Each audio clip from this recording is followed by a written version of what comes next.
की तहकीकात में जुटी हुई है।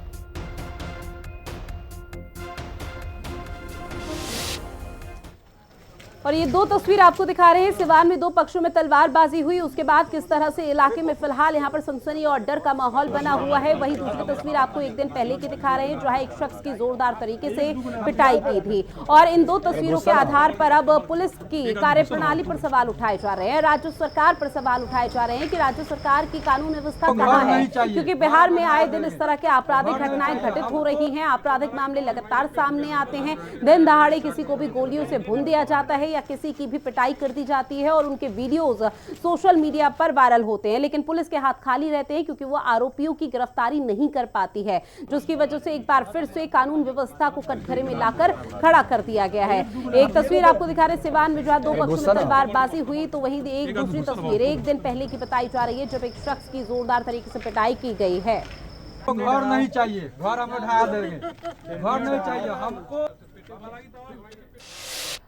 और इस पूरे मामले को लेकर मृतक के परिजन मुकुंद सिंह ने बताया कि शत्रुघ्न नाम के व्यक्ति का पूरा परिवार शराब का कारोबार करता है। हम लोगों ने कई बार कुछ महीने पहले ही महाराजगंज एसडीओपी और भगवानपुर थाने की पुलिस को सूचना दी, लेकिन अब तक कुछ नहीं हुआ। अगर कार्रवाई हो जाती तो आज ये हत्याएं नहीं होती। कुछ दिन पहले वो जो उसका एक भाई है, ब्रिज किशोर की ऐसे ही कुछ नाम है, उसका नाम अच्छा से नहीं याद आ रहा है, वो दारू बेचता था तो हम लोग गाँव के वाले पकड़वा दिए थे। तो उसी के वो दोस्त में लिया था, अपने दोस्त में सीना में लेके बात को ये ऐसा कर रहा था। उसके बाद मेरे गांव के अभी जस्ट आज जो घटना हुआ है इससे 2 दिन पहले एक जन गए थे वहाँ पे दुकान पे सामान लेने, तो उसको पकड़ के अपने घर में ले गया, मारा ओरा, पूरा दागे उगे कर दिया था। उसके बाद आज क्या हुआ कि हमारे गांव के कुछ जो सीनियर जो लेवल के हैं लोग, वो दुकान पे अपने बैठे थे लोग, मलमलिया उन लोग का व्यवसाय है, उधर से वो अपना आदमी बुलाया था 20-30 उग्रवादी टाइप के, बंदूक बंदूक लेके, जो जो उसके सामने आया उसको सबको मारते गया। वहीं इस पूरे मामले पर एसपी मनोज तिवारी घटनास्थल पर पहुंच चुके हैं, जहां उन्होंने मीडिया से बातचीत की और बताया कि 3 लोगों की मौत हो चुकी है, जबकि 4 लोग गंभीर रूप से घायल बताए जा रहे हैं। तलवारबाजी के कारण घटना घटित हुई है, आपसी लड़ाई के कारण ये सब हुआ है। आगे की कार्रवाई की जा रही है। हम लोग देख रहे हैं 2 जगह, एक बॉडी है, एक जगह 2 बॉडी है, एक जगह 1 बॉडी है। इसके बारे में हम लोग गहराई से छानबीन कर रहे हैं। इस वजह से द्वारा बताया जा रहा है कि गाड़ी चापा कर और तलवार से ये किया गया है, हत्या किया गया है। कुछ पुराना विवाद की कमी बताया जा रहा है। हम लोग गहराई से छानबीन कर, गोली चलने का भी तो वैसा कोई इंजरी भी अभी देखने को नहीं मिला। बात के हिसाब से लोग तरह तरह की बातें कर रहे हैं। सब लोगों के बात को सुनकर हम लोग जांच कर रहे हैं। तत्काल जिसका नाम प्रोमिनेंटली आया है उसके खिलाफ 3 टीम बना करके ताबड़तोड़ रेड की कार्रवाई चल रही है।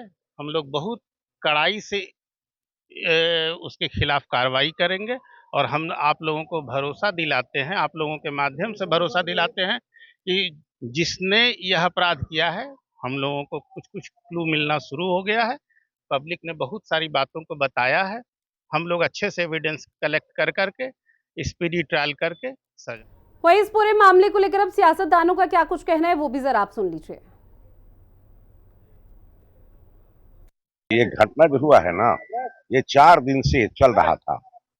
कुछ लड़के हैं और ये जो शत्रुघ्न है उसके बीच, और 4 दिन का रिपोर्ट थाना को दिया जाता रहा है। ये घटना जो हुआ माने अपने आप में बड़ा विचित्र घटना है। ऐसी घटना हमारे भगवानपुर और बसंतपुर में नहीं हुआ है, लकड़ी में नहीं हुआ है।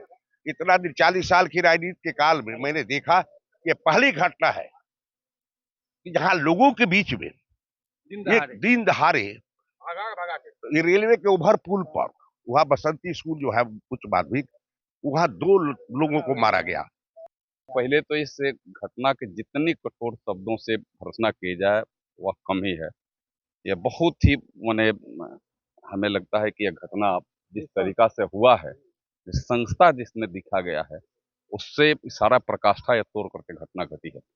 और मैं आप सब के माध्यम से पूरे समाज और परिवार के लोगों को मैं विश्वास दिलाता हूँ, जिस तरीका से डीआई साहब बोल रहे थे 100% जितना वो बोल रहे उससे ज्यादा बढ़ करके कार्रवाई होगी और यह कार्रवाई आपको कुछ घंटों में दिखने लगेगी।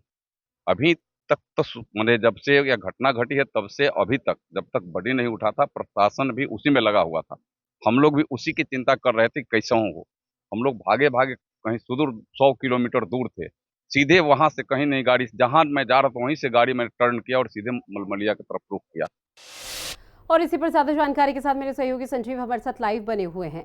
संजीव जी, देखिए, देश में चाहे कितना भी विकास हो जाए या देश कितना भी आगे निकल जाए, लेकिन बिहार की जो कानून व्यवस्था है वो जो उसकी तस रहेगी। बिहार की कानून व्यवस्था कभी नहीं सुधर सकती। इस तरह के मामले आए दिन सामने आते हैं। लेकिन निश्चित तौर पर कहा जा रहा है कि बिहार में कानून का राज है, लेकिन जिस तरह से सिवान की दर्दनाक घटना हुई है, दौड़ा दौड़ा कर जिस तरह से तलवार से 3 लोगों को काट दिया गया और मौत के घाट उतारा गया, ये बताया जा रहा है कि जो जानकारी मिल रही है, पूर्व में जो शराब कारोबारी थे उनसे ये पूरा मामला जुड़ा हुआ बताया जा रहा है। और ऐसे में अब वहाँ भी स्थिति भयावह है। जो वहाँ के एसपी हैं मनोज तिवारी, इस पूरी के अलावे 3 और जिले के एसपी को वहाँ तैनात कर दिया गया है। और लगातार ये मांग है कि जिन लोगों ने इस घटना को अंजाम दिया है उसको उसी हद तक पहुंचाया जाए और उसको कह सकते हैं पुलिस जो है पकड़ने के लिए तो पूरी तत्परता से टीम गठन किया गया। वहीं दूसरी तरफ पटना में जिस तरह से हाई प्रोफाइल मामला, एक बड़े व्यापारी कारोबारी की गोली मारकर हत्या कर दी जाती है, उसके बाद कहीं ना कहीं अब कानून के कह सकते हैं कि कानून पर सवाल उठ रहा है। बिहार की पुलिस पर सवाल उठने लगा है कि आखिर ये हो क्या रहा है, क्योंकि जिस तरह से सिवान की घटना हुई है बेहद ही दर्दनाक है। कि जिस तरह से जो वहाँ पर जानकारी मिल रही है कि मलमलिया कोई जगह है, वहाँ पर ये पूरी घटना को अंजाम दिया गया है, जहाँ की एक पक्ष और दूसरे पक्ष के द्वारा ये पूरी बात आई है सामने कि मुन्ना सिंह जो है उनको कह सकते हैं कि तलवार से वार किया गया, उसके बाद अन्य लोगों पर वार किया गया। फिर उससे भी नहीं मन भरा तो जो जानकारी है कि बच्चों को बच्चे थे वहाँ पर, वहाँ भी उसको दौड़ा दौड़ाकर बाइक से रौंद दिया गया। तो ये पूरी जो है दर्दनाक घटना है। और ऐसे में पटना में भी जिस तरह से कारोबारी की हत्या हुई और अन्य जगहों पर जो हत्या के वारदात सामने आ रहे हैं, विपक्ष पूरी तरह से हावी है। विपक्ष लगातार ये पूछ रहा है कि आखिर सरकार का इकबाल कहाँ गया, पुलिस का इकबाल कहाँ गया। और इस तरह से अब सीधा सवाल उठ रहा है सरकार पे, जो कानून के राज की बात करते हैं, जो कानून के भले की बात करते हैं। सवाल ये उठता है कि आखिर जो भी इतने बड़े हत्या हो रहा है, लूट हो रहा है, डकैती हो रहा है, अपराध हो रहे हैं, झूठे केसों में फंसाया जा रहा है लोगों को, और उसमें कहीं ना कहीं जो भ्रष्टाचार की बात सामने आती है, इन्वेस्टिगेशन सही तरीके से नहीं हो पाता है, तो ऐसे में सरकार पर सीधा सवाल खड़ा होता है कि आखिर ये हो क्या रहा है बिहार में। और बिल्कुल संजीव, देखिए, ये 2 केसेस तो सामने आ गए, हाईलाइट हो गए, इनके वीडियो सोशल मीडिया पर वायरल हो गए, इसलिए आज हम आपसे चर्चा कर पा रहे हैं और जानकारी ले पा रहे हैं। लेकिन ना जाने अभी जब हम चर्चा कर रहे हैं तो कितने केसेस ऐसे होंगे जो अभी आपराधिक घटनाएं घटित बिहार के अलग अलग क्षेत्रों में और जिलों में घटित हो रही होंगी। पुलिस प्रशासन की तरफ से महज अभी आश्वासन दिया गया है कि जो अपराधी हैं, जो आरोपी हैं, जो बदमाश हैं, वो जल्द ही जेल की सलाखों के पीछे होंगे। लेकिन सवाल पुलिस प्रशासन से बस इतना ही उठ जाता है हर किसी का और बिहार की जनता का कि भले ही अपराधी जेल की सलाखों के पीछे होंगे, लेकिन अपराधियों के मन में वो खौफ कब पैदा होगा कानून व्यवस्था का और पुलिस प्रशासन का? बिल्कुल आपने सही सवाल किया कि आखिर जब कानून इतना सख्त है, इतनी सारी व्यवस्था की जा रही है, सरकार के द्वारा 112 डायल, कई गाड़ियां लाई गई, कई जो वैकेंसीज हैं वो क्रिएट किए जा रहे हैं, सिपाहियों की भर्ती हो रही है, तो आखिर कानून की व्यवस्था में जो जनता का पैसा लग रहा है, जो सोर्सेस लग रहे हैं, जो इनपुट है, जो तमाम तंत्र है, वो क्या कर रहा है? आखिर बिहार में ये हो क्या रहा है? क्यों इतनी हत्याओं, क्यों लोग अपराध को बेखौफ अपराध कर रहे हैं? अपराधी बेखौफ हैं, शराब माफिया बेखौफ हैं, बालू माफिया बेखौफ हैं, और जिस तरह से बड़े कारोबारियों की हत्या हो रही है, इससे तो साफ है कि आखिर बिहार में जो सरकार ये कहती है कि इंडस्ट्री लगेगा, यहाँ पे लोगों को आना चाहिए, तो एक डर का माहौल जिस तरह से बना है, उसके बाद से कई सवाल खड़े हुए हैं। और आप देख रहे हैं सिवान की घटना नहीं, कई ऐसी घटना हुई है जिससे कि सरकार पर अब सवाल खड़े हो रहे हैं। तो आखिर इसका जवाब कौन देगा? पुलिस पर तो सीधा ये कह सकते हैं कि उंगली उठ रही है। और जिस तरह से जो हत्याएं हो रही है उसके बाद क्या अपराधी बेखौफ होकर जिस तरह से हत्या को अंजाम दे रहे हैं, एसआईटी टीम की गठन कर देना, उसकी पकड़ धकड़ कर बिल्कुल। देना, और देखिए आगे ये आने कई बार वाले होता समय है, कई बार विधानसभा अपराध चुनाव होते है, हैं। कानून व्यवस्था को लेकर लगातार दावे वादे किए जा रहे हैं, लेकिन वो दावे वादे और राज्य सरकार की जो इमेज है उस पर किस तरह से पलीता लग रहा है वो उस तरह के मामलों में समझा जा सकता है। बहरहाल आप बने रहिएगा, आगे और भी खबरें जिन पर आपसे अपडेट लेंगे, क्योंकि राजधानी पटना से एक और बड़ी खबर मिल रही है जहां एक बिजनेसमैन यानी कि कारोबारी की निर्मम तरीके से हत्या कर दी गई। आपको बता दें कि मामले में नया सीसीटीवी फुटेज सामने आया है। पटना में उद्योगपति गोपाल खेमका की हत्या की गई है। देर रात अज्ञात बदमाशों ने हत्या की, जहां आपको बता दें सीसीटीवी से आरोपियों की पहचान लगातार पुलिस की तरफ से की जा रही है। तो बिहार से इस वक्त की बड़ी खबर आप तक साझा कर रहे हैं, जहां पटना में एक बिजनेसमैन की गोली मारकर हत्या कर दी गई। गोपाल खेमका इस बिजनेसमैन, इस व्यापारी का नाम बताया जा रहा है, जिसकी गोली मारकर हत्या की और मौके से जो अपराधी हैं, जो बदमाश, वो मौके से फरार हो जाते हैं। अब कारोबारी की हत्या का जो सीसीटीवी फुटेज है वो सामने आया और उसी के आधार पर पुलिस प्रशासन का कहना कि जल्दी सलाखों के पीछे अब बदमाशों को पहुंचाया जाएगा। हेलमेट पहने शख्स ने कारोबार को गोली मारी, जहां डीजीपी ने आईजी और एसएसपी से बात भी की है। पटना सेंट्रल एसपी के नेतृत्व में एसआईटी का गठन कर दिया गया है। पटना में कारोबारी की हत्या की है और ये सीसीटीवी फुटेज आपको दिखा रहे हैं।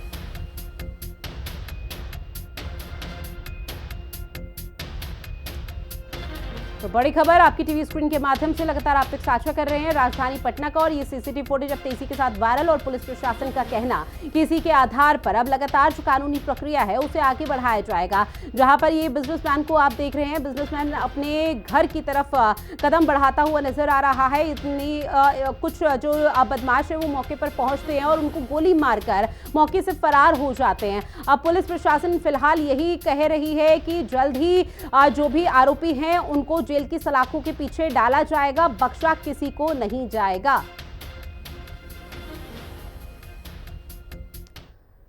वहीं बिजनेसमैन गोपाल खेमका की हत्या का मामला, जो घटनास्थल पर पहुंची फॉरेंसिक टीम, जो हत्या की जांच के लिए एसआईटी का गठन किया गया।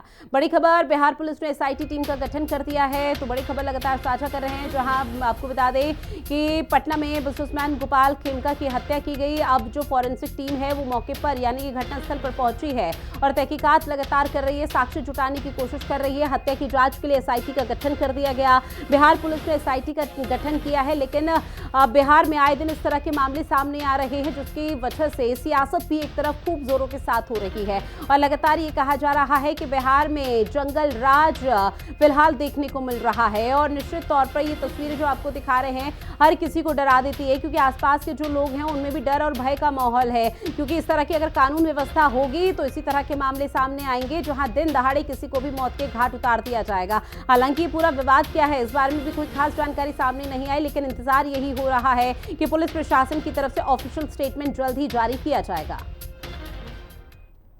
इनके बच्चे को मारा गया था और पिता को मार दिया गया। क्या बचता है भाई? क्या है इससे बड़ा कौन है समाज? 4 तारीख की रात में 11 बजे के आसपास गांधी मैदान के साउथ एरिया में यह सूचना मिली है कि अपार्टमेंट के सामने जो बिजनेसमैन है गोपाल खेमका जी, उनको चोट लगने से, गोली लगने से मृत्यु हो गई है। जैसे इसकी सूचना पुलिस को मिली है हॉस्पिटल में, तो वहाँ पे पुलिस पहुँच गई थी। यहाँ पे सीन को सिक्योर किया गया है और बाकी की जांच पड़ताल की जा रही है, कैमरा से इत्यादि खंगाले जा रहे हैं और बाकी की कार्रवाई आगे की जाएगी। हमारे बड़े भाई को उनके घर के बाहर रात 11:30 बजे गोली मार दी गई है क्रिमिनलों के द्वारा। गोली की आवाज सुनने के बाद उनके बेटे बहू उनको उठा करके मेडिवर्सल ले गए हैं। उसके बाद तमाम रिश्तेदार वहां पहुंचने के बाद पुलिस को खबर की गई है और हम लोगों ने ही थाने को इन्फॉर्म किया, तो कंकड़बाग या जो भी उसके सराउंडिंग का थाना है वो आया है, उसने भी फ्लैश किया है। उसके बाद गांधी मैदान थाना 1:33 पे मेडिवर्सल में पहुंचा है। कोई सीनियर नहीं पहुंचे हैं, न सिटी एसपी न एसपी, कुछ नहीं। 2:30 बजे सिटी एसपी आई हैं यहाँ पे हमारे घर के बाहर। कोई इनके पास में कोई कुछ नहीं है। हमने ही बताया मैडम देखिए वहाँ गोली लगी है, वहाँ गोली का खोखा पड़ा है, तो इन लोगों ने रोड पे से उठा के ईंटा और बांस से उसको घेरा है। वहीं बिजनेसमैन की हत्या मामले को लेकर हिंदी खबर के संवाददाता संजीव राय ने आरजेडी के नेता मृत्युंजय तिवारी से बातचीत की है। इस दौरान उन्होंने इसे बहुत दुखद घटना बताया। आरजेडी के वरिष्ठ नेता और प्रवक्ता मृत्युंजय तिवारी। मृत्युंजय जी, एक बड़ी घटना, गोपाल खेमका बड़े कारोबारी की हत्या कर दी गई। बहुत अत्यंत ही दुखद है और सबसे सरकार के लिए शर्म की बात है, सरकार को चुल्लू भर पानी में डूबकर कि आखिर प्रदेश बिहार की राजधानी पटना में सबसे बड़े पॉश इलाके में गांधी मैदान के पास ये अपराधी एक पटना ही नहीं बिहार के बड़े व्यवसायी उद्योगपति की गोली मारकर हत्या कर दे रहे हैं और सरकार सोई हुई है। ये गोली मार सरकार बिहार में हो गई है। चारों ओर चीख पुकार चित्कार है, हाहाकार मचा हुआ है।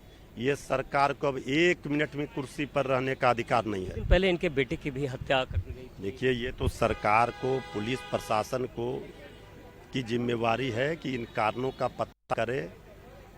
आखिर अपराधियों का दुस्साहस देखिए, इतने पॉश इलाके में किस तरह से वो हत्या कर रहे हैं व्यवसायी की। ये सरकार के नाक के नीचे ये हाल है। क्या है बिहार की स्थिति? इसी से पता चलता है गुंडा राज, अपराधी राज कायम है, सत्ता का संरक्षण अपराधियों को। तो देखिए, आप हमारे साथ थे आरजेडी के वरिष्ठ नेता और वरिष्ठ प्रवक्ता मृत्युंजय तिवारी ने साफ कहा कि अब गुंडा राज है और ऐसे में जिस तरह से गोपाल खेमका की जो हत्या का मामला आया है वो अब पूरी तरह से कह सकते हैं कि राजनीति में विपक्ष इसका सवाल उठा रहा है और ऐसे में अब सरकार पर भी कई सारे सवाल खड़े हो रहे हैं। सहयोगी दीपक के साथ संजीव राय, हिंदी खबर, पटना।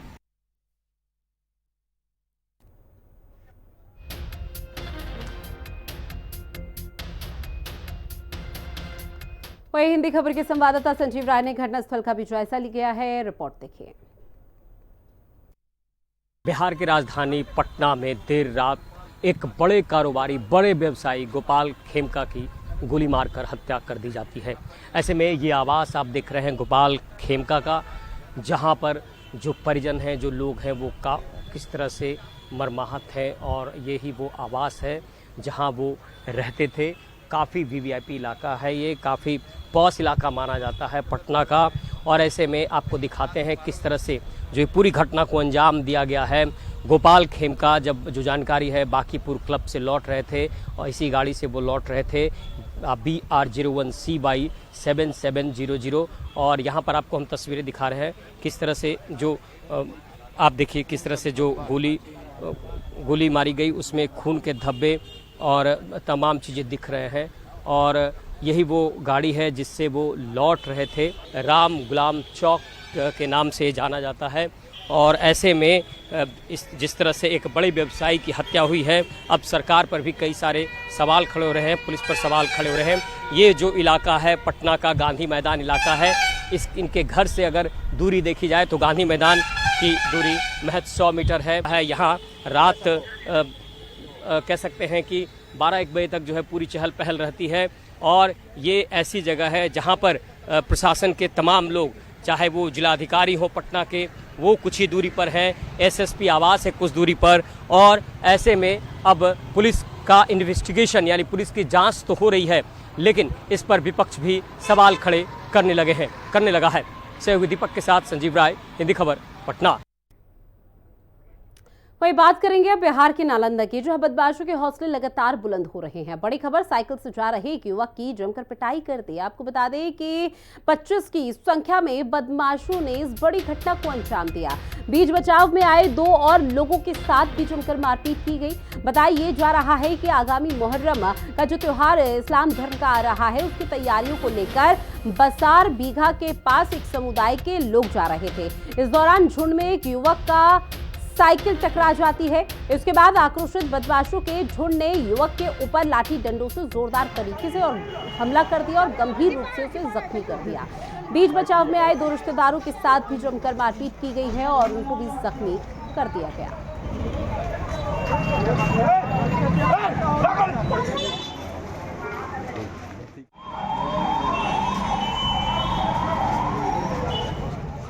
वाला से बच गया था, इसको छुड़ावे में इसको सब मिलकर मार लिया, मोबाइल छीन लिया, साइकिल छीन लिया, इतना मारी साइकिल आज चल नहीं फिर रहा। तलवार मारा है, कान कट गया इसका। कौन लोग था वो लोग? मुस्लिम लोग था।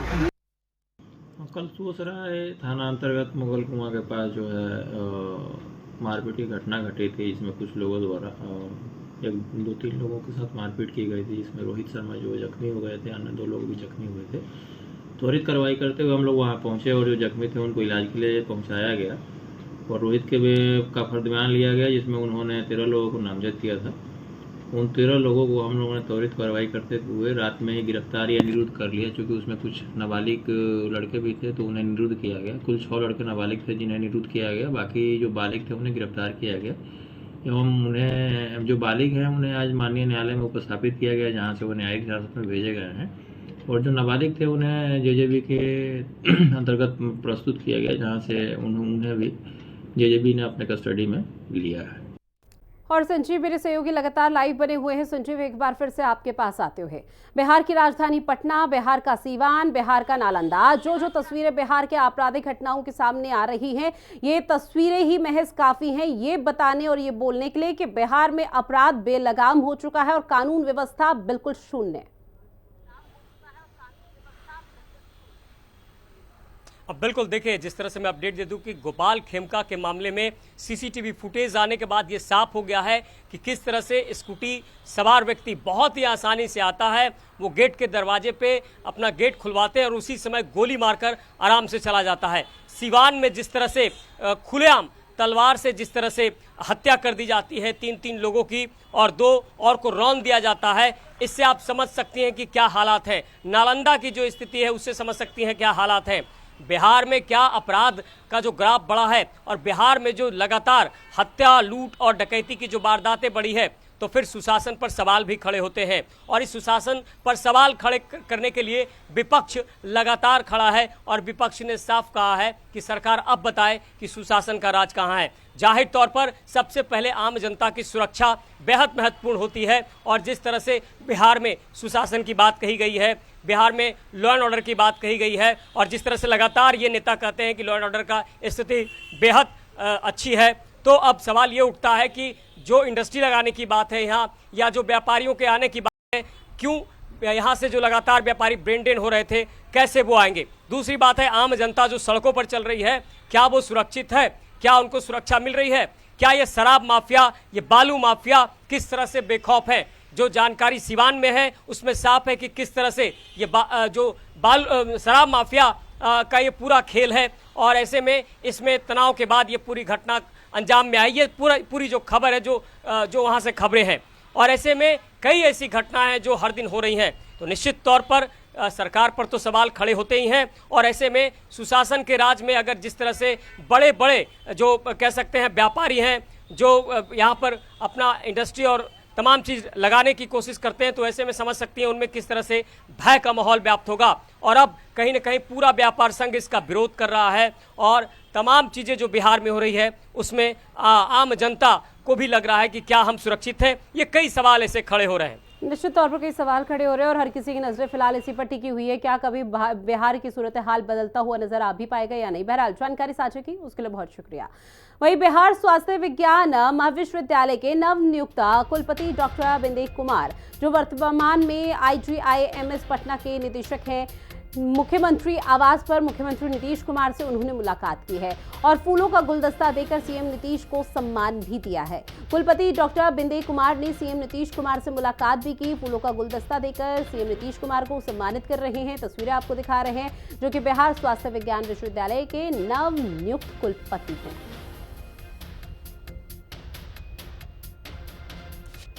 अब बात करेंगे दिल्ली के करोल बाग की, जहां आग पर पाया गया काबू। राहत भरी खबर, बड़ी खबर, जहां विशाल मेगा मार्ट में भीषण आग लगी थी, लाखों का माल जलकर खाक हुआ था।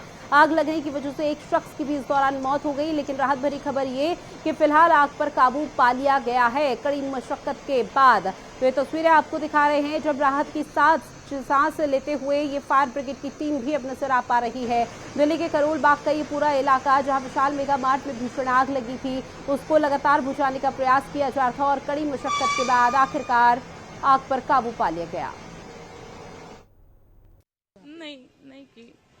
नहीं की, किसी ने नहीं की। सबसे प्रायोरिटी फर्स्ट उनकी यही बनती थी कि अगर उन्होंने बाहर देखा तो लिफ्ट को भी देखना चाहिए था कि लिफ्ट में तो कोई नहीं है। सबसे फर्स्ट प्रायोरिटी है मैनेजर या वर्कर या किसी की भी, लेकिन उन्होंने नहीं देखा। और नहीं देखा तभी तो उसने हमें कॉल किया ना। वो बार बार ये बोलता रहा मेरे बड़े भाई से और छोटे से कि मुझे बचा लो, मेरी मतलब दम घुट रहा है, मैं सांस नहीं ले पा रहा हूँ। बट वहाँ पे कुछ भी नहीं था, ना उनके लिफ्ट में टोल फ्री नंबर था, ना कुछ कॉलिंग नंबर था, ना फोन था, ना कोई ऑक्सीजन मास्क था, कुछ भी नहीं था वहाँ पे। उसने मुझे ही कॉल किया था कि भैया ऐसी ऐसी बात है। 6:54 पर मुझे कॉल किया कि भैया मैं लिफ्ट में फंसा हुआ हूँ और सफोकेशन हो रही है और वहाँ कोई सुन नहीं रहा। मतलब बहुत चीखा चिल्लाया है, उसके बाद वहाँ कोई पहुंचा नहीं है उसके। वो बंद करके लिफ्ट चले गए हैं। या तो उनकी जिम्मेदारी थी कि उसे निकालते पहले, लिफ्ट एक बार चेक करते कि कोई है अंदर या नहीं है। उसके बाद मैंने पुलिस को कॉल करा है, सबको कॉल करा है, फिर वहाँ पे लोग पहुंचे हैं। अभी देखे FIR करवाना है, क्या FIR होती है क्या नहीं होती है, तो आगे है क्या पोस्टमार्टम में निकलता है क्या निकलता है। लापरवाही का आरोप लगाने के लिए FIR कर रहे हैं। जी, पूरी लापरवाही है। और चलिए बुलेटिन में इतना ही। आप बने रहिएगा हिंदी खबर के साथ। नमस्कार।